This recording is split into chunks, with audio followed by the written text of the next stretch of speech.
This podcast is brought to you by SeatGeek. Our sponsors over at SeatGeek are giving us a promo code for $20 off your first purchase. And that promo code is TBA Wrestling. That is TBA Wrestling for $20 off your first purchase. Go to SeatGeek.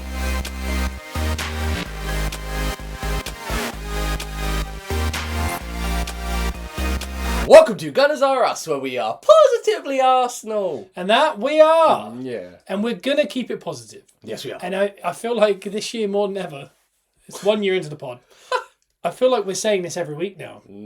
We have to keep positive. Yep. And I can tell you right now, I've got a lot of positive takes. Okay. So, Hell yeah. even though it might be a little hard, Yeah. I feel quite positive. I'm feeling good. I'm feeling good, but there's a lot of other stuff happening. And again, this podcast has kind of been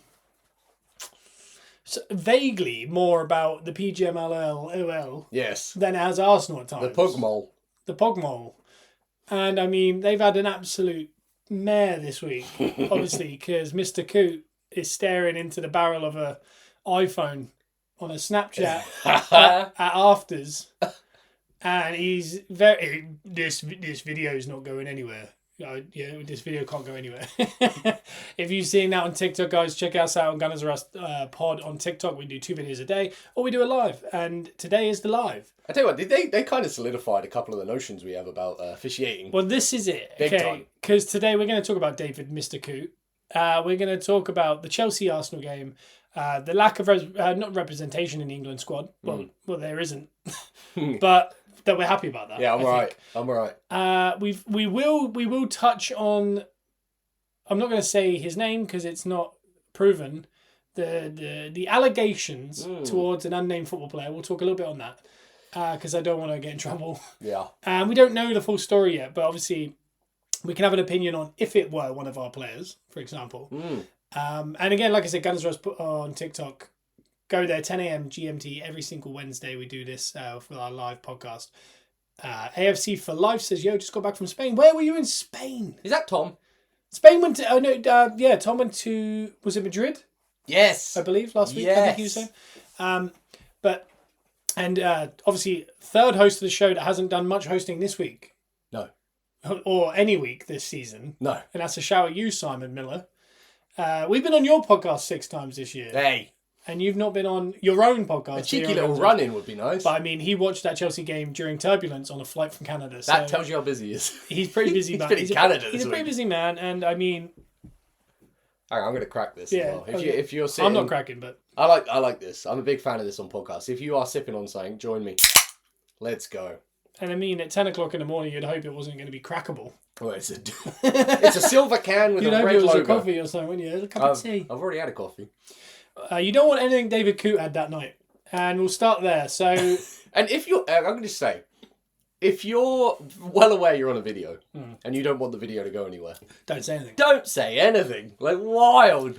Mad. And again, photography by Jason says crack open a can of whoop. That is exactly what I opened. I mean, that is as early 90s as it gets, isn't it? Because, I mean, that's Stone Cold Steve Austin. Oh, yeah. Do you know what I mean?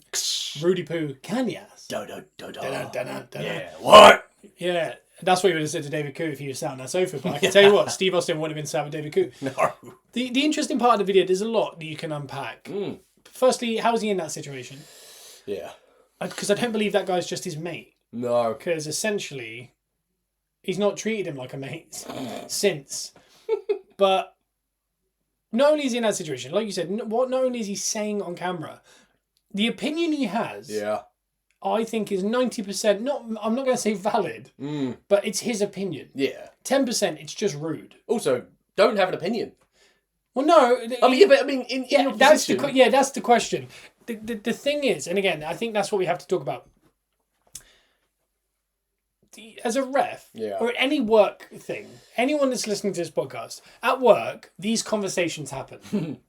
Because people have an issue with other people at work. Yeah. So, for example, in the video, he says he doesn't like Klopp, in other words. Yeah, yeah. But what he also means is, and he kind of goes to say is, we don't like him, as in the officials. Big. But he changes it to, I don't like him. Yeah. So, which, again, isn't a problem, because that doesn't mean he cheats. It doesn't mean he cheats. It means he doesn't like the guy. Yeah. Which means he's more likely, on a very split decision, Yeah. be like, oh. Because again, when that video was made, around the time that we believe that was made, he was taken off all Liverpool games. So they were obviously made aware of that video at the time. Well, it sounded like he probably went to them and Yeah, went, and said, oh my God, guys. I've had a tasty night here, and I think I ended it with a Snapchat with some afters. I've done an absolute coot. That's what I've done. That's what we'll call it. We'll call it a coot. In other words, keep your mouth shut. Well, this is it. But the problem with it is the opinion he can have. That's not, because there's no way that, behind closed doors, Mike Dean and who's Michael Oliver, the rubbish one. Yeah, little Mike. Then they sit there and they go, oh, that Arteta. Do you see him on the floor? Yeah. What an idiot. Yeah. That's going to happen. I have no issue with that because that is. I have a little bit of an issue. I have a little bit of an issue in the sense that I wouldn't talk to co-workers about another worker. As a professional, yeah, I know it's done because you see it all the time in a workplace. But I mean, as a professional person in any walk of life, yeah, I don't think you should be, even in private, be talking about something in a professional standpoint. I know you would go home to like your wife, your loved ones, or husband, or whatever it is. You go home to your loved ones, and you might have an opinion. But even I don't necessarily do that because I'm well aware that I've always had the opinion: don't talk bad of anyone else ever. Because it could come back to bite you. Yeah, but people still say something like, for example, they'll come back and go, that person does nothing at work. Yeah. That's a normal thing. Very normal. And again, sometimes people say that to other co-workers. Dangerous. I think, like I said, it verged on essentially racism. Because he's called him a German bad word. Xenophobia. Yeah, that's not good. No. Because that's a part of it is like he's bringing that in. Because that makes you think, if he's talking to Sean Dyche, does he go, he's a good British lad? Yeah, then we're in a dicey situation. Yeah. So that's what I mean by 10% of it, none of it's good. No. The other 90%, like I said, he can have that opinion. But I mean, if you're a professional at anything, you don't go to a party and randomly do that on Snapchat or whatever they were doing that for. No. Do I think, again, like he got pulled off of Liverpool games around that time and we didn't know why at the time. He got pulled as a fourth official of a Leicester-Liverpool game, like the day before, around this time. Yeah. And at the time, Gary Neville pointed out and said, why? And no one ever answered it, obviously. Yeah. Hello, you're in your first live. Welcome. Welcome to your first live. Yeah, and you do question it. But when you look at the results, majority of the games he's officiated for Liverpool, they've won. Yeah. So it's not like he's been madly officiated. Like he's not been doing anything that's clearly bad. Wait, is that since this happened though? No, anytime. Okay, so he's not trying to make right. No, they win a lot more than they lose. Yeah. It doesn't look odd. No, they're a good team. But he's certainly not officiating them often. For example, a massive one everyone's bringing up immediately is the Odegaard handball. Do you remember that last year? Yeah. That was him. Played a little basketball in his own penalty box. What people forget is also in that game, Arsenal had a clear-cut penalty on Martinelli. Yeah. He also didn't give that. No. So I don't believe he's actively not giving decisions to Liverpool. Yeah. And again, people, I'm sure there's Twitter threads you can find of all the bad decisions he's given. I'm going to be honest. That the one that still annoys me to this day for Van Dijk is the Pickford challenge. He was in charge of that one and he didn't give a red. But I still don't think it was a red. I think if you're talking reckless... I think it's reckless, but he's trying to block the shot. I understand. He's not worried about where his legs are. But, okay. I mean, I'm a big goalkeeper guy. I would say I'm not in a goalkeepers union because I'm not officially a goalkeeper, but I very much side with goalkeepers. Yeah. But that was wild. Pickford comes running out off the ground, lunges through Van Dijk. I get that, and I just don't think it was I really don't think it was a red. Which the fact that I don't know, reckless endangerment. You think it is? I don't. Yeah. He didn't. That tells you a lot. Yeah. Again, he did side on the side of not giving it. Yeah. But I really don't believe he thought, well, it's Liverpool, I don't care. Yeah. I really don't think so. And, no. Rossi Baby 2021 in the chat says Arsenal are not out of the title race because of the fixtures. I agree. Yeah. Jason, talking about Jason, we know Pickford made the absolute most of it. Proper reducer. A reducer is a good way of putting it. I think it's wild. That still boils my blood, and I'm not a Liverpool fan. Yeah. It's for me. It's I don't think he necessarily swayed it, but I mean he's a known Man United fan, I believe. he's probably not going to like Arsenal or Liverpool. No. Or Man City. No. There's a few teams there. So, and again, Tomiyasu got sent off for 7 seconds of holding a ball.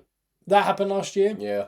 I think he probably has a natural distaste for those 3 teams? Probably. Yeah. Do I think he actively goes out and goes, I'm going to make sure? No. No, I think when you're an official in any sport, I understand there is opinion, which I don't think you should have such a strong opinion on a platform. Yeah. But I do think you do have that element inside you of, it creeps in. Yeah. Because that's your rivals. Yeah. I also, do I think he should ref again? I don't know. Because once you've made that much of a mistake, he can't now ref Liverpool games. No. But if you can't ref Liverpool games, you probably shouldn't ref Everton games. No. And you should be more professional. Yeah, really. And therefore you probably shouldn't, do Man United games because we believe you're a Man United fan. So therefore you probably shouldn't do City games. For example, and then we're working our way back. And again, the angle that people have taken before, which is all Premier League refs don't support Premier League teams, is just a myth. It's a lie. It's like, again, if I wanted to be a ref, obviously this podcast is here in the ether.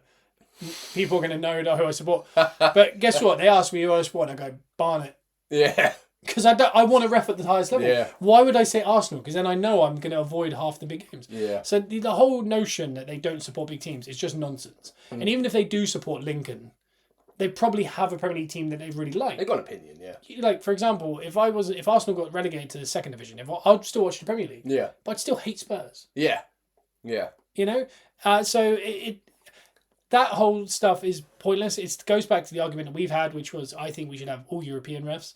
So I think you have 4 British refs. That we after 10 games, 4 British refs, 2 Spanish, an Italian, maybe a French, Turkish, from all the leagues. And the other 6 English refs that we're going to have for Premier League, they go, one goes to Spain, one goes to Italy. And you basically like the Champions League. Yeah. But more spread out. Because the Champions League officiating is it's so much better. Very formal. What you won't have is, like I said, I don't think there's a conspiracy. I don't think there's a, what's the word? I don't think there's anything suspect going on where people are actively stopping teams from doing stuff. Yeah. I think there's natural biases in humans, and that goes for Michael Oliver, who's paid by the Man City owners.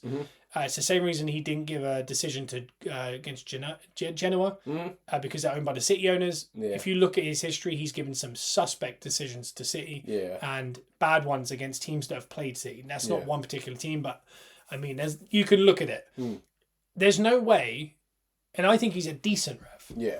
But there's no way when you're making 30k a year, but then a team's owner pays you 20k to go midweek to their league. Yeah. You're not going to be like, I like that person. And think about it. For example, in the Euros, this goes back to even this. Croatia, Spain. Yeah. Group stage. Yeah. Game week 1. Rodri should have got sent off last man penalty. Yeah. He didn't. No. And at the time, everyone went, it's because he's a City player. He knew that he couldn't do that. Yeah. If he does, and Croatia go on to win that game, does Spain even win the Euros? So there's an ongoing thing like that. You just go, there's a clear connection, and it doesn't make sense as to why there's just a natural, but I think it's human. I think you can't get rid of that, and the only way to get rid of it is if you have a Turkish ref. Yeah. He couldn't care less about any Premier League teams. Well, these guys, like Michael Oliver's, all these guys, they've all grown up in the country, the same as we have. They've grown up probably watching the Premier League. Yeah. They've grown up forming opinions like we have. Yeah. And then they also see the pressure they get from media. Yeah. Like the pundits, everything. There's a lot of added pressure that isn't just football-based on the pitch that comes with the job of growing up in this country. So I think you bring in some European officials... It's different. Yeah. They have no opinion. Yeah. They have no bias. They haven't grown up here. They don't listen to the media. No, clearly. It's a lot of it's media driven because, I mean, if you're a staunch Arsenal fan, you're probably not going to like Spurs. Yeah. But you're probably not going to, if you're a certain age, you're not going to like Man United. Yeah. But if you're 21 coming through now, you don't probably think about Man United because you grew up in an era where Arsenal were challenging for 4th. Yeah. So you're more worried about your Tottenhams, your Chelseas, that type of team. Yeah. So they're probably more of your rivals in your head. Yeah. So it's also a generational thing. I think Gary O'Neill got it right where he said there's no way they officiate Wolves the same as they do Man City. No. And in the chat here, we got it from Shockle. Shocking. Either due to conscious or unconscious bias, Arsenal games are definitely ref differently. Yeah. That is what I would agree. And I'll go back to when I was a kid. We went unbeaten in 2004. Do we bring it up enough? But I was 15 Yeah. or 14 or something. I didn't really have an opinion on refs. Yeah. I didn't really have an opinion on our style of football. I Yeah. didn't know if Colo Torre inverted. I didn't know any of this stuff. I just watched it as an Arsenal fan and I loved it. But I remember thinking at the time, I was like, oh, this is so good because at least Man United aren't winning it. Yeah. Surely everyone's happy. Yeah. I remember going to school and everyone going, and this shows the time frame. Yeah. I never thought about this part. People would be like, oh, Arsenal are cheats. Yeah. And I was like, what? We're like the good guys, right? Mm-hmm. That's how I felt anyway. Yeah. And they were like, no, you're cheats. You're divers. You handball. Like, because they were thinking Henry handballed it that time for France. Pires dived for that penalty once that everyone had a problem with. Henry and Perez did that. They tried that penalty where they tried to pass it. And they were like, and also there was no British players. Yeah. That was their issue. Yeah. And again, you talk about black players in football. Started with Arsenal massively. Big Like time, there's a massive. You can actually listen to that on Arsenal Vision, Arsenal Cast, talking about how the influx of black players and how revolutionary it was. Yeah. Looking back at how good that was. Yeah. Especially the French and the Europeans that were coming through Arsenal when a lot of teams were full of British. Yeah. But I didn't realise that the outlook of that from the kids of my age was you're the bad guys. Yeah. You're not English. Yeah. And you cheat. Yeah. I'm 35. Yeah. Look at the average age of the refs right now. Yeah. What did they grow up on? Yeah. Cheating Arsenal, diving Arsenal, soft-centered Arsenal. Yeah. So how do we get refed? Like we're cheaters, like we're soft. And again, we've said it for Arsenal fans love this David Coote thing because what we've said is there's not a conspiracy, but there's definite bias. That video kind of showed what we've been saying, which is that those refs don't walk away and go, because what they need to do as professionals is, I don't like Klopp, he's annoying, but then the next time they see him, do you know what they do? Yeah. They go, forget it, wipe it, good evening, good to see you, let's have a good game. And you start again every single time, brand new. And what did he say? I try not to talk to him every time I see him now. Yeah. So he's actively not trying to talk as a fourth official or an official to a manager of a major club. Yeah. You can't do that. Yeah. So for me, that's the issue. And that's why I think we do get ref differently. And this year, if you've noticed, people before, Arsenal fans are conspiracy. This year, everyone's kept very quiet because they saw it. It was proof and it was in front of their face. We kicked the ball away. We nudged the ball away, red card. Nudged the ball away, red card. Happens every week now. Yeah.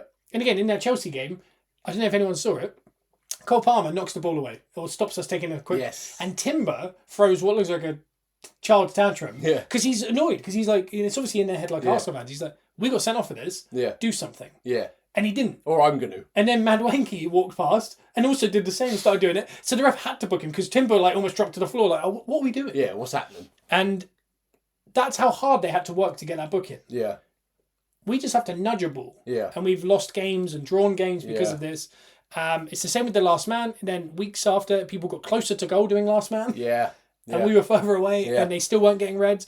And I think people went, oh, wow, they really are ref differently. Yeah. And there's no doubt about it. I don't think there's... we can't obviously say there's a conspiracy of sorts because that's like saying there's in-play, like, dodginess going on. Yeah, you have to believe there's not. But there is definitely an issue, like you said. There's a thing where I think Kai said it. Wenger kind of changed the scope of football. People didn't like Wenger either. The officials hated Wenger. I think because you're changing what is a very inbuilt traditional vibe to English football. Wenger came in and completely shifted that. Yeah. He changed exactly what English football is. It's a good way of putting it. Not a conspiracy, but definitely a bias, subjectiveness, hatred. Yeah. And again, who are the who runs the PGMOL? Who runs the pundits side of the ref? We've got Howard Webb, who hated Wenger. Yep. We've got Mike Dean, hated Wenger. Yeah. Mike Riley, hated Wenger. There's a clip, isn't there, of the overlap or whatever it is. It wasn't the overlap at the time. I don't know what it was. I think Neville and Carragher going to meet with, I think it was Mike Riley. Yeah. Who was the one that refed the game, the unbeaten game, the end of that? Oh, man. It was Mike Riley, I believe. Yeah.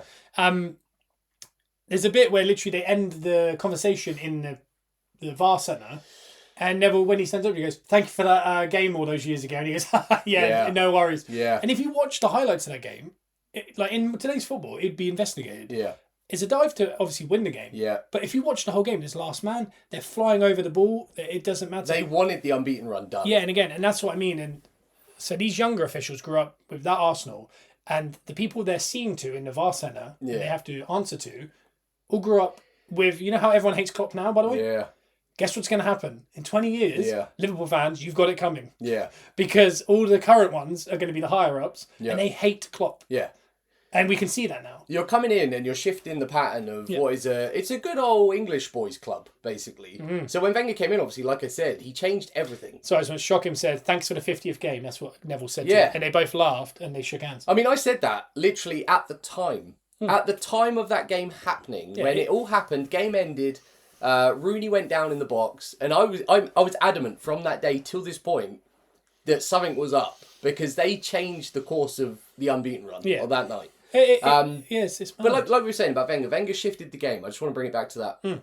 It's not necessarily exactly because he brought like a lot of European players in. That's part of it. He changed the game in the way the traditional English good old boys. You didn't eat pie before a game. You ate salmon. You changed it, and people hate that. And it gains us, because we as a football club changed from that moment. Like, we became an absolute force. And I'm going to run it back to, I don't want to bring up too much, but baseball. Because I watched Moneyball this week. I know a lot of people love that film. It's a great film. Moneyball, Brad Pitt, Jonah Hill. That film is about what happened in baseball. And Brad Pitt in it plays Billy Beans, who, for the Oakland A's, changed the way baseball was. And baseball was very similar. Good old boys club back in the day. Yeah. He wanted to bring in a lot of analytics to it rather than bringing in big names. Yeah. He wanted to change the game. People hated it. Yeah. And from that day forward, everyone does the same now. They go by analytics. Wenger was the same. He came into football, changed what was a very traditional game, used analytics, brought in the best players. Possession-based as well. He changed the game. And the good old boys of England don't like that. And still to this day, it's still a thing. It still lingers, and you can see it in, obviously, the politics, things like that. It still definitely bothers a majority. Kai says 50th game, they just couldn't let that happen because it's not British. Exactly. Yeah. And again, that's a huge conversation that we can have. But this is the issue generally, and we get back to the David Coote video. It's the fact that they cannot clearly wipe their feelings. They don't walk into an Arsenal... Because again, it comes through on the commentary. I mean...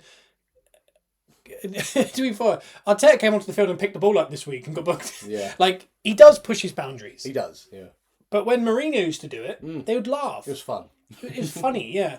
And again, they choose what they want. You know, when Unai Emery was at Arsenal, they made fun of him. At Aston Villa, they can't believe how great he is. Yeah. And again, that wasn't an Arsenal thing. It was just, that was the narrative they chose. Yeah. And narrative is a good word. And that's the thing is, I think media is so big now.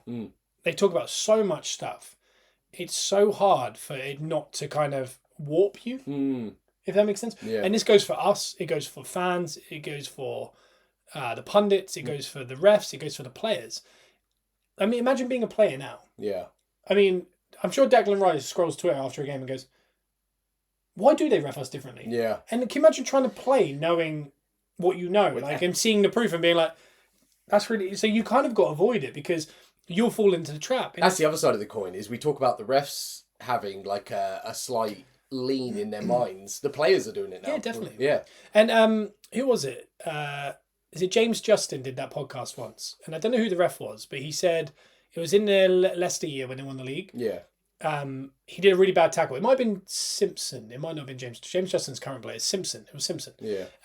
He was on a podcast, and he said in that year they won the league. I can't remember who was playing. He did a really bad tackle, and the ref gave him a booking. And as he walked away, he goes, "Should have sent you off there." He said, "But I really want you to win the thing." Wow. And they all started laughing, and I was just like, "This is what we're talking about. This isn't an Arsenal thing. Like, we've just spoken about it from an Arsenal perspective. Yeah. This Wolves. Yeah. The state of that. Yeah. Southampton this year. Yeah. The state of that. Yeah. And again, the penalties that Southampton don't get, or the penalties they give away, guess what? City wouldn't have that same issue. Yeah. And that is the problem throughout the league. And the City one's a weird one because I think they sit in this perfect part of everyone loves Pep for whatever reason. I know he's amazing, but I mean, he's not the most likeable character. No. Like Big Ange, by the way. We need to talk about that guy's character and that mask slipping. Jesus. Yeah. I think it's because no one cares about City. So there's no bias. Yeah. There's no theory. We all have an opinion on Liverpool. We all have an opinion on Man United, Arsenal, Chelsea. Well, it's all deep rooted in us from childhood. Villa, even Wolves, Nottingham Forest. Everyone has something. They have a memory, no matter who you are. City's a blank canvas at this City point. are complete blank. No one really has a memory of City other than what they're doing now. Yeah. So I think they are just kind of vanilla. Like they're just, they play all right. They just keep the ball. Vanilla winners. Yeah, it's a really weird one. And they don't really have they don't have history, which is maybe their best thing. Yeah, it's helpful. Like Kai just said, they don't have really any rivalries or hateful rivalries or history. And all the United boys, they don't mind City winning as long as it's not Liverpool, Arsenal. Exactly. That's how mad. That's what I mean. Like if you spoke to an Arsenal, like you got to think Spurs tanked a game last year, so we won't win the league, but they missed out on Champions League. Yeah. That's the hatred. It's rivalry. Man United were like, I don't mind if City win it 9 years running, as long as Liverpool and Arsenal don't. Which is mad because they are like direct rivals. That's what I mean, but they don't care. That's what I mean. No one cares. No.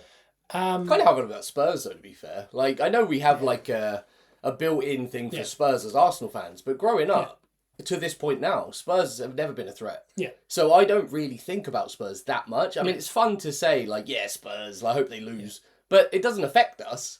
Only in the fact that they're like a few streets over. Same with City and Man United, a few streets over. But for some reason, they don't have that built-in hatred because they've never really been a problem until now. Yeah, and Kai's just put it in there. He said, like, when you look at the pundits as well, Neville hates Arsenal because he was in that rivalry. Rio Ferdinand can't admit the class of Saka because he was in that rivalry. Yeah. The Saka thing's crazy because, I mean, Saka as an overall player is generational. Yeah. Like it's wild. Yeah. But you don't really think about him too much because no one talks about him. No. Even though he is a generational England player. Yeah, I was thinking that this week. I was watching that Chelsea game and there was a bit where Saka took a corner. And I thought, do you know what, fair play to them because they went to that when he went to the corner, Saka, I thought everyone was being really respectful. No one was saying anything. Yeah. And I was like, do you know what, that's fair because they get like, this is one of his, one of these things, Yeah. And then I know the camera panned and there was about 10 of them really throwing abuse to a point where Saka had to go talk to the ref. Yeah. And I was just like, okay. But I was like, that's mad, isn't it? Like, if obviously he hasn't gone with England, and we'll talk about that. But next week he's playing for England. Those same people will be cheering him on. Yeah. And I find that really odd because do you know what I would do if I was at a football game and Cole Palmer came to take a corner? I'd be like, oh wow, Cole Palmer. That's Cole Palmer. He's class. Do you know what I would do? I hate you. Like, screw you. Like, it's hard though, isn't it? Because I mean, as fans, we're not. I mean, I might be when I was younger, but we're not aggressive fans. No. Like, there's a difference between being a fan of a sport, a fan of a team, a fan of a player. But there's a difference between that and an aggressive fan. There's not really any players I dislike. No. Like in any club. No. I don't really have any thought. JD says love Enaweri. Same. We need to play a lot more. Kai, support your English players, especially if you support England at least. The fans are blinded. Yeah, it's a really weird one. And like I think Saka's definitely falling into the Sterling category of lack of respect. I mean, Sterling was winning championships and, he had numbers like Messi's numbers for a couple of years there. And no one questioned it. Everyone was like, yeah, but he's rubbish. And it's like, it's just because he plays for City. And you're like, but he's scoring loads and assisting loads and he's creating more chances than anyone else. It's like, yeah, but if you watch him, he's boring. It's like, because he doesn't do step overs and take on his man every time. Yeah. It's like, yeah. Intelligence. Because, for example, Martinelli does a one step over and then tries to go on the outside. And we all go, for God's sake, do something different. Yeah. Saka on the other side changes it up, does the smart thing every single time. Defends everything. And everyone goes, boring. It's like, you can't, there's a very few players that will take on their man. Yeah. And win it every time. Yeah. So I think Saka's he's just a really good football player. Yeah. Diamond Jack the Barber. Yeah, no one's talking about the stinker that Palmer dropped against us. Yeah. And again, if you look at Palmer against the big teams this year, it's not been the strongest. But that does happen though. Like a lot of these players, like world-class players, they don't turn up sometimes. Yeah. Like you can't... Thank you, JD, as well, for the gifts. Thank you. Jason also said the media did Sterling Day. And again, I think Saka's in that same role. I think majority of the media are actually very good to Saka. I think it's more the online, like Twitter world and that kind of socials part. I think those people disrespect him a little bit. And for example, Saka and Palmer and Jude Bellingham have some of the best PR in the world. And I don't rate Bellingham as high as most people. The hype is bigger than the player, for sure. Yeah, I don't fully get it, but I mean, I think he's a great player. Oh, fantastic. I don't know if he's as good as we think he is. Yeah. But, I mean, he's clearly very good. But that is, again, like you say, the PR. Like, Yeah, the PR around a player is different. Like, I think someone said a minute ago, I can't remember who it was, Sterling got slated for buying, I think it was Jason, for buying his mum a house. Yeah. Like, talk about not talking about how good a player is on the field, but then you get slated for buying your mum a house as a person. Like, I mean, talk about opposite of good PR. Yeah. I mean, these players do deserve a bit more respect. Yeah, Jason said the Mbappe effect is in effect. Mbappe's a prime example. Yeah, Mbappe is definitely not getting... Bellingham's having to work twice as hard, I'll say that. But yeah, as far as the ref bar, I think it's kind of just basically backed up everything we've said for years, which is these refs cannot cut off every game and go, let's start again every single week. Yeah. I don't have an opinion. I don't know. I don't care about the manager. I don't care about the players. It clearly sits with them. And then that is a very human thing. But the point where the referee is, their biggest skill is supposed to be it's water off a duck's back. Yeah. They're supposed to be able to go, that's ended. You know, you're not supposed to, you know, as soon as, I'm trying to think of, Jordan Ayew walks on the field, you book him because he's going to get booked. Yeah. You can't have that opinion. And we do when you do a sports bet responsibly. We go, Jordan Ayew, yellow card. Yeah. The refs can't be like, Jordan Ayew, you get booked today. Yeah. You've got to go in every single week. Like Xhaka was oh my God, that guy nearly got deported for like just a basic tackle that now isn't being given as red. They had their hands on the red card. And I mean, the officials couldn't, the media couldn't even handle that guy. He goes straight to Germany, he goes unbeaten. He's one of the most important players of the team. He's in the Ballon d'Or picture. Yeah. And the commentators are talking about, but he was such a quality, we knew the quality was there at Arsenal. Like, no, he didn't. We saw it. But yeah, I don't know. It's just, there's certain things and that's what the officials need to get better at. Is their main thing is they have to be able to start every game like it's the first one. And that's the only way you'll get fair officiating, because someone said the other day, we need to bring AI in to 100% ref the game. But I don't even know the rules. Yeah. So I don't even know how you'd program a robot, because like I said, Van Dijk earlier on Pickford, you said red, I said yellow. Yeah. How do you program a robot? Because all of a sudden there will be situations like a goalie running out to save a shot and his follow through gets him, and the robot will go, "Oh, it's over the ball. It's a high tackle." And like, no, it was a save. It wasn't a tackle. Yeah, yeah. Then they get malfunction, and then that's the end of the game. But we've seen humans malfunction now for a bit. Well, this is it, and I mean, I don't know. They need to figure something out, and I think the best way to do it is to spread the refs around the world. Yeah. Or around Europe at least. So there's no opinion in the country they're officiating. Yeah, and people just don't. Therefore, like the guy from Turkey may do one Arsenal game in 2 years. Yeah. And an English ref might do 2 Arsenal games in 2 years. Yeah. Or once a year, but they're so minimal. Yeah. You can't really have an effect. And I mean, we're talking about. The fans go on about, the Bournemouth red card. It was a Liverpool fan on VAR or whatever it is. Yeah. And people fall for it, and people are like, that's not a real thing. Well, but then you watch that video and you go, oh, it is a real thing. Well, yeah, you try and debunked it because you can't believe that that's a real thing. Like Howard Webb having an earpiece and having a conversation. Like, he could have been on the phone to anyone. Yeah. JD in the TikTokers, because they've only recently joined, they said, have you spoken about seeing the Coote Klopp drama? Yes. We've just done genuinely about 20 minutes on it. So if you are interested, check out Gunners R Us podcast on iTunes and Spotify. Yeah. Gunners R Us, like Toys R Us. This episode will be up in about an hour's time. So go check it out there if you want to kind of hear that first bit. Spent like the first 20 minutes, I think, talking about it, wasn't it? Pretty much until now has been kind of the refs. And we'll end that with the refs. Yeah. Because we've got other things like the Chelsea game. Yes. I don't think we spoke since our last Champions League game where we lost to Inter. The Inter one was an odd one because I really felt, again, talking about media, the commentators were really slating us in that game, saying this is just not good enough. This is like the Newcastle game, which was bad. Yeah. The Newcastle game, like we said last week, was a bad game where 2 bits of magic, but they scored theirs. Yeah. It should have been 1-0 or 0-0. We weren't good enough. They won. And we didn't create enough, and it wasn't right. But the Inter one was different. Yeah. We should have got a penalty on Moreno for the punch to the head. Yeah. They ended up getting one of these European, a penalty that you only get in Europe. Yeah.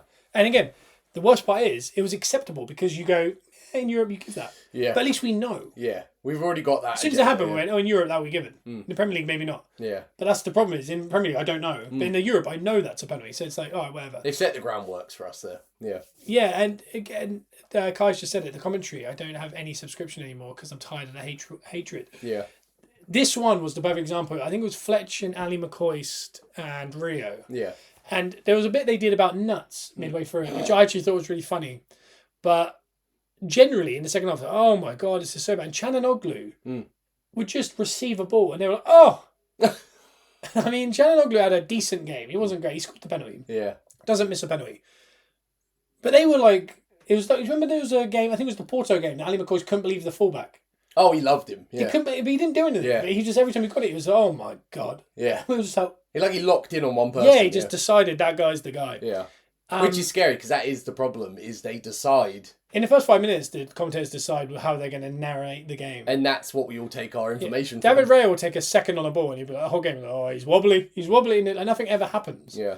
But they're just constantly like, oh, he had a shaky one. At the end, they're like, Rea had a shaky one. I said, no, he didn't. He just held the ball too long in the first minute, but it was fine. But the majority of people listening, they'll take that away as Rea. We need a new goalie. We need a new goalie.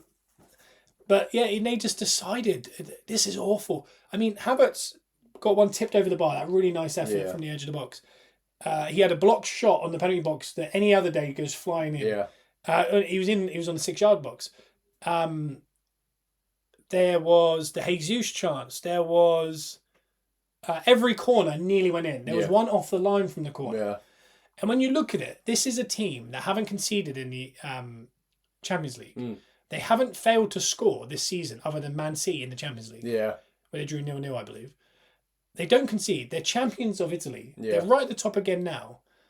They've got one of the best teams in Europe. And we went to their ground and had them penned in their own box for 50 minutes. Yeah. And we just, other than amazing last-ditch tackles and clearances off the line and a goalie save, we would have won at 4-5-1 in any other day. It was just a proper classic Champions League big boy match. And they did really well. So the narrative behind that was really like, oh, this is so bad. I was like, I think we were actually very good. I tell you what, luckily, because I watched that game on my phone whilst watching a little bit of TV, so I don't have commentary on for that game. That's ideal. So my opinion coming out of that game is we lost to a soft penalty. Kai Havertz drew some blood. We put up a fight in Europe away at the San Siro in the Champions League. I felt pretty good about the overall situation. So I didn't hear any of the commentary. I had no idea what was going on. So I'm going to be honest, that is your best bet. So don't listen to commentary. Just take your own opinion from the game. Yeah. And again, there's another one. Kai just said he loves Ian Wright, but I hate how he doesn't kind of stand up for us in those situations. Yeah. And I think he just knows that he's onto a loser. That's the annoying part is, when I saw something the other day, and we have to have this conversation when we talk about the Chelsea one. Yeah. There's a difference between excuse and valid reason. Yeah. And it's how you deliver it, is it? It's how you put that across. Sometimes people are using excuses. Sometimes it's a valid reason. And this is the conversation I had last week, which was, I wish we could have more conversations in football about, like I said last week, with NFL, Dallas players, there's a loadout. Yeah. I don't expect to win. No. But you know what the commentators, they don't go, they should have won that. They go, that's an excuse.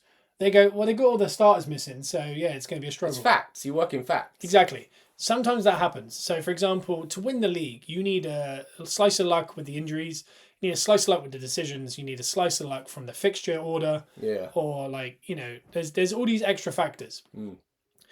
That all has to kind of go your way as well as being very good. Yeah. Because guess what? If Bournemouth have that perfect, no injuries, good decisions, they're still not going to win the league because they're not quite as good as maybe City. No. So you need all these things to go your way. Right now, that's going for Liverpool. Yeah. But Liverpool have also had injuries, but not as many. But last year, if you remember, Liverpool were in that title race all year, but they failed at the end. They had so many injuries. Yeah. They put a 16-year-old side out in the Carabao Cup final. Yeah. They were really struggling, and no wonder they dropped off. I don't look at that and go, they bottled it last year. I go, they ran out of players. Yeah. Because you're looking at it from a factual standpoint. You're looking at it from the standpoint that, they had to play a lot of second-string players, like in any sport, and you accept, yes, that's going to happen. You can't win leagues like that. you cannot win the league when that kind of stuff. And again, Liverpool fought their best last year, but they just ran out of players. They really were putting out some suspect teams. Yeah. And they fell off. And everyone was like, oh, that's not good. And it's like, well, because they're against Arsenal, who didn't have as many injuries at all. City, who didn't have many injuries last year. And they were like kind of pushing on. Yeah.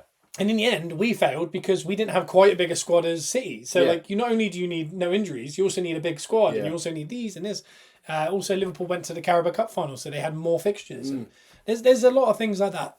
But none of, like we said, none of it is excuses. It's just facts of the game. Yeah, sometimes you can have excuses, but I wish we could talk more about reasoning. And again, we'll talk about this Chelsea game. I think the fair result was a draw. Yeah. Neither team wanted a draw. Neither team needed a draw either, and I thought they were decent. I thought we were a lot better than we have been. But maybe not enough for a win, but that last minute, last second, Saliba gets in the channel. If Trossard misses that, is a tap in for Havertz. I don't know if it's offside. Not the Havertz part, but the first pass to Saliba. Yeah. Apparently a lot of people are saying that they've done it and it wasn't offside. Okay. But it's marginal. There would have been a very long wait. Yeah. I don't know if I could have dealt with Havertz scoring a dagger against Chelsea and me going crazy for it to be chalked off and Chelsea fans cheering. Yeah. I don't know if winning that game was worth that the potential heartbreak. Yeah. So, and again, I think it was Gusto had a header from like a yard. Yeah. Unbelievable cross from Neto, who had one of his best Chelsea games. Yeah. And a player that Arsenal fans, I think we all wanted. But it's great to see Martinelli score as well. Again, that guy's having a hard time. He's clearly good. We like Martinelli. We want him to be good. Yeah. But I mean, in the first half, he had that 1-on-1 where he kind of put it mid-height. And he learned from it because he went near post later. Because Sanchez left about 6 feet to his right-hand side in that first half. But he didn't put it there. Yeah. Whereas later on, he left about half a foot and he put it there. Yeah. But if he can get that last bit down, he's in such good positions constantly because he's not double-manned. No. Saka is double-manned every game. Yeah. And I know a lot of people felt Cucurella had a great game. Yeah.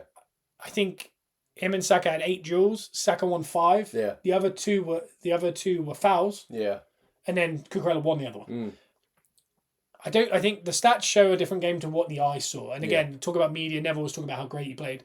He did keep Saka quiet, but he also didn't. Yeah. Because Saka was very involved. So it's. I think it was tough with the man of the match call on that one because I don't know if there was any. I thought Casado was solid in the middle. And the conversation we have to have is Odegaard. My word, he played 2 minutes at the San Siro. Yeah. He's been out for 3 months. Yeah. 3 months. And he played 96 minutes. That's crazy. And he held the press till the end. And I mean, it's something that I've not seen before. When you think of players coming back to fitness. Yeah. I've never watched one come back after that long and he just played 95 minutes. And a player that is very influential in a team. Like not just for his ball playing and skills, but the work rate he has to put in to come back from an injury from 3 months and to put that he puts a shift in. Kai said Odegaard is a Nordic king. He really is. Wild. When you look at what he did, it's mad. But I mean, Arteta said it. He said Odegaard is the system. Yeah. Yeah. And again, we can have a big conversation about Edu and others that if you have a whole team is set on one guy, probably should have a backup for that guy. And I know you can't go and get a backup for Odegaard that is Odegaard quality. Yeah. Because you have to spend 150 million. Yeah. But you got to wonder in this little bit where we've had no player in that role, Smith Rowe would have done a really good job. Yeah. And again, we don't know if he would have been fit at Arsenal because he hasn't proven it. You know, everything's all good in hindsight. And Nweri has shown flashes of good special stuff in that position. I can't even explain. In the San Siro, he came on for 2 minutes. The shape looked better instantly. Yeah. And I don't know if it's just the pure intelligence of him, but the way in which he presses, he is the trigger. Yeah. He decides when they go. And then everyone follows. But it looks organised to a point where it doesn't when Nweri triggers it, or Havertz is deeper triggering it, or Moreno is playing the right 8 and he triggers it. Yeah.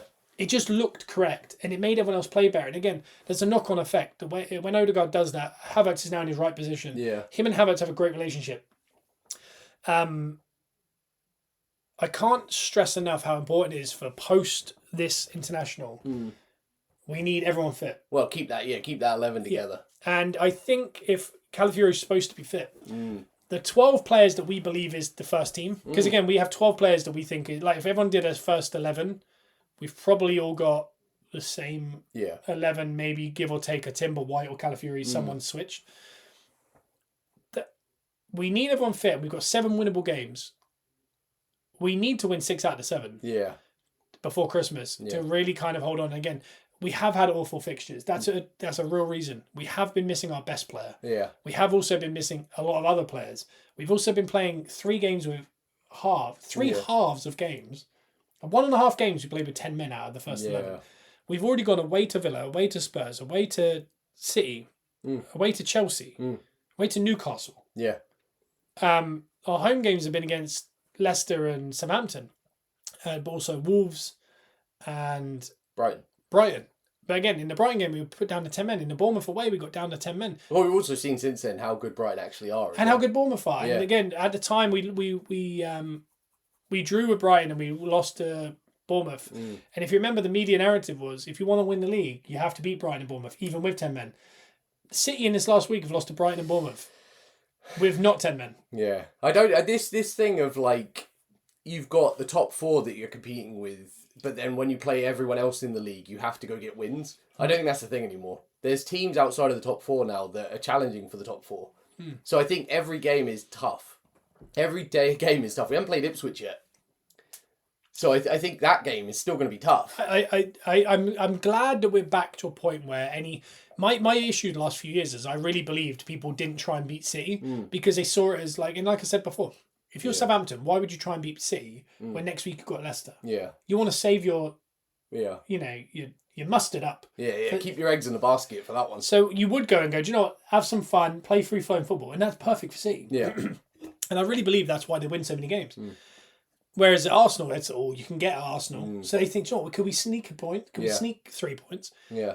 This year, it feels like without Rodri, people are going to City and going, we can beat them. Yeah. That's good for the league because it means there's no team that is not unbeatable. Yeah. And also, when you look across the league, I can't name you one home game right now. Like, usually I'd be like, oh, Ipswich at home will be easy. I don't know. No, there's none. We proved we made a hash of Leicester and Southampton at home. Yeah.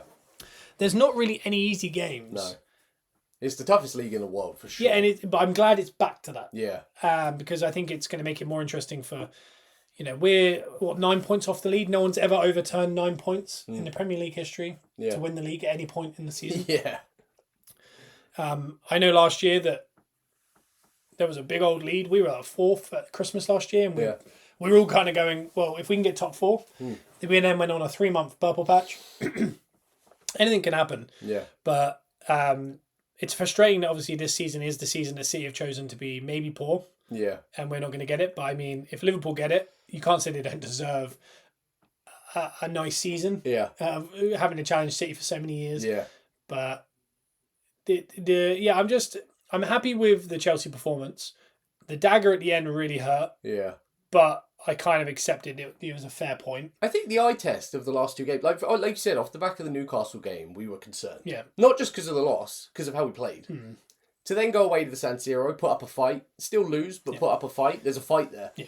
Then to go and play the Chelsea game away and put up a hell of a fight, hell of a battle.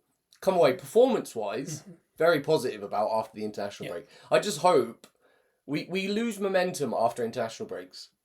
Yeah, it did benefit this one. At least we're keeping some players back. I just hope that momentum does continue after the international break and the players stay, everyone stays safe, starting 11, carry the fight we showed in Chelsea and Inter Milan, take it into the next bit. And the thing is, in all competitions, the only games I've actually gone, I don't think that was good, was Newcastle away last week. Yeah. And then the Bournemouth game before the red. Yeah. But once we got the red, we were really defensive. Yeah. But we could have won that game with Martinelli. Yeah. Right before they scored. Yeah. I don't think we were bad that day. I thought Moreno created 3 or 4 chances before the thing, but big fan of Moreno. What we need to get away from is the Trossard experiment in midfield. Trossard is having a mare at the minute. Yeah. We need to get him out of the firing line because this season, essentially, he scored against Villa and then for a strop in the celebration. Yeah. He did a wayward pass to Saliba that caused him to get red carded. Yeah. He got sent off against City for kicking the ball away. And he's taken the ball off of Havertz's feet. Yeah. On paper, not good. Him on his own has potentially cost us maybe 8-9 points. Yeah. And that is not what you want because the fans will get at you. Yeah. And if we're saying that, everyone else is seeing and saying that. Yeah, too. and I love Trossard. I think he's an unbelievable player. He's someone that I really rate. But there's a point. For example, do we think Sterling's staying at Arsenal next year? No. No. He's not. No. This is a stopgap before he goes to Palace or West Ham or Saudi or somewhere. Could we get more out of him than we're currently? Yeah, because, I mean, he's had to deal with 10 men. He's played his parent club, so he couldn't play. He's had to play in the Carabao Cup. He's had to come off at 30 minutes into a game. Yeah. He's been given 20 minutes at times. You know, he's very rarely started because there's not been any games where he could. Arteta doesn't trust him to defend a lead or against big teams. Yeah. That's fine. But what now we need is, you know, we've got Forest at home next. Yeah. If Saka isn't fit, start Sterling. Yeah. But start Sterling with Odegaard in the team. Yeah. We haven't seen that. Every time Sterling plays, he's got no Odegaard, no Saka, no nothing. I want to see if you have that starting 11, remove one player and then put him in. Yeah. If it's Martinelli and you put Sterling in instead of Trossard, play the whole team around him and you'll see the player. And again, if we're 1-0 up against Liverpool at Anfield, you're not going to play him. Yeah. That's fine. And I think Sterling understands it. But like Arteta said after the game, we've had a hellish 8 weeks. Yeah. The start of the season has been, you know, like I said, suspensions, injuries, fixtures. I mean, we even had we in the Champions League, we played away at the champions of Europe, of Europa. Yeah. We played away at the French champions and we played at the champions of Italy. Yeah. That's our 3 away games. That they nestled nicely between City away, Tottenham away, and Newcastle away. Yeah. And Chelsea away. Yeah. That's where they put those games. Yeah. So, I mean, as far as unluckiness with fixtures generally, because there's going to be periods in a minute where we're going to play West Ham at home, Forest at home, and in between it we're going to have, you know, Ghent at home or something, and we're going to go, well, that's, you know. And again, it swings and roundabouts because Liverpool have started really well because of this, but they're also going to have hard spells now. Yeah. And I think City have proven you want to get better as the season goes. You don't want to peak at the start because we've peaked at the start 2 years ago. Yeah. And we were 10 points clear at some point. The running is where it counts. You just got to stay in it, in the mix. Yeah. That's what it's about. And I think we've been really unlucky, but I'm so glad to have everyone back. Yeah. If, touch wood, everyone gets back off this international break and we can just have a run where we're playing every 3 days, but everyone's available. I mean, Tomiyasu's getting close now. Calafiori will be close. Yeah. I'm hoping Saka and Rice played with it. By the way, I've seen a lot of people saying their midfield is really good against us. That was against an unfit Martin Odegaard and Declan Rice with a broken toe. Yeah. He looked in a lot of pain when he came off the other night. If anyone's ever broken a toe, you ideally don't want to play high-level football. A broken toe will affect your work day just walking around. It will affect your day generally, but I also don't know, again, if the fact he played with it tells me he doesn't need surgery, he doesn't need to miss time, but he could do with the rest. Yeah. Again, 2 weeks, guess what? His toe's not going to be fixed. No. He needs 6-7 weeks. Yeah. But they're not going to give him that. So it'll be interesting to see. I think I'm glad they're finally keeping Saka at home, Rice at home. The Calafiori, Timber's not going. Odegaard went this week. He's already returned home. Nice. He was going to go just to kind of support the team and they were going to just check him. But he's already come home and he's working with Arsenal still. Good. Sterling obviously doesn't go. There's White doesn't go. There's a lot of players. Timber hasn't gone with Netherlands. Yeah. This is good because it keeps a core there to train and just kind of slowly go. But I'm just hoping, touch wood, that everyone is fully fit. Yeah. And we can see our best 11 or close to play every 3 days for a good 4 or 5 weeks going into Christmas. Mm-hmm. Yeah. And again, at that point, if we lose 3 and draw 1 and win 1, we might have a problem. And again, that might be because of the momentum's really bad. Yeah. But it also could be maybe there is a fundamental issue. We saw there was the annoying thing about this whole thing is we saw there was a fundamental issue. Yeah. You can't play 3 non-progressive players in midfield and just hope. Because guess what? Havertz isn't Haaland. No. He can't play up front with no creative players behind him. So you essentially had Moreno, Rice, Partey and Havertz in a cluster in the middle. Yeah. And then Trossard trying to help it, who's not involved. And then Saka out wide going, I'll do it. But then Saka missed a load of games. Yeah. So it was very tough. And it's annoying that our squad doesn't have more depth in that position or that he didn't have a chance on Nweri more. Yeah. But I'm hoping he learned from it. It doesn't feel like he did because he never changed it. Yeah. But you can see how the worry is now. We know that if Odegaard got another injury now, we're like, we've got no chance. Big problems. But time will tell. The last little bit we'll talk about as well is the unnamed football player involved in the allegations. I'm not going to just touch on it. So I'm looking forward to you explaining this because I don't fully have a lot of info on this. Number 5 for Arsenal was brought up in a lot of allegations a couple of years ago, if you remember. I remember this. And it kind of went away. Yeah. And we weren't sure, and there was talk of it was settled because it was like a money grab or something. That's what we heard. Again, no one ever named the actual player. No. We just know it's from London. He's in their 30s. Yeah. And it basically Points one way. And people, Twitter investigators found he was in a certain part of Spain at a time of an allegation. But there's been more allegations now of the same player. Yeah. And it's gone throughout. Last week he was at a prison or a police station to be questioned again last Thursday. We don't know who it is. If you're listening to this, you know who it's supposed to be. Yeah, allegedly. Allegedly. A lot of people have an issue now because it's like, one, this is going to be a huge mess when it comes out. Again, obviously, this is on top of the victims. Yeah. Okay, take away, the worry of, it's a good player or, it's going to cause an uproar. Yeah. The victims are the big thing. Yeah, the human element. Yeah, this is the human element. Let's get it sorted. That's number one. The next part is the mess, whatever this does, is going to cause around Arsenal. And like we said with the media, it's going to go crazy. Yeah. Then the last part is obviously this player. We don't want to be supporting a player if proven guilty. Yeah. At the club. You don't want to turn up and watch that player. No. The question is now, this is 2 years in. We've been watching that player. Yeah. If it is that player. Yeah. For 2 years. It's starting to get a bit like, about this. Yeah. And again, it's tough, isn't it? Because we're in a world now where you're guilty until proven innocent. Yeah. Whereas it used to be innocent until proven guilty. Yeah. I know there was a big issue with Mendy at City where they suspended and released him because of these allegations. He's now sued them for massive money. Yeah. Basically saying you missed out on all this money and it was false in the end or whatever. Yeah. Well, I don't know what happened with Mendy, but he basically has just sued City for a lot of money for suspending him. Yeah. So I don't know if Arsenal are just doing the same, are basically learning from City going, we can't suspend a guy on allegations. Yeah. Yeah.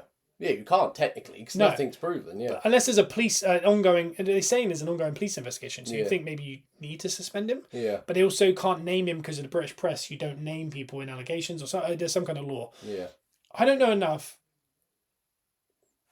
but I think we're in a situation where if it is that player, I think his contract is up. Yeah. If this is going to continue, I think you have to cut your losses, whether he's innocent or guilty.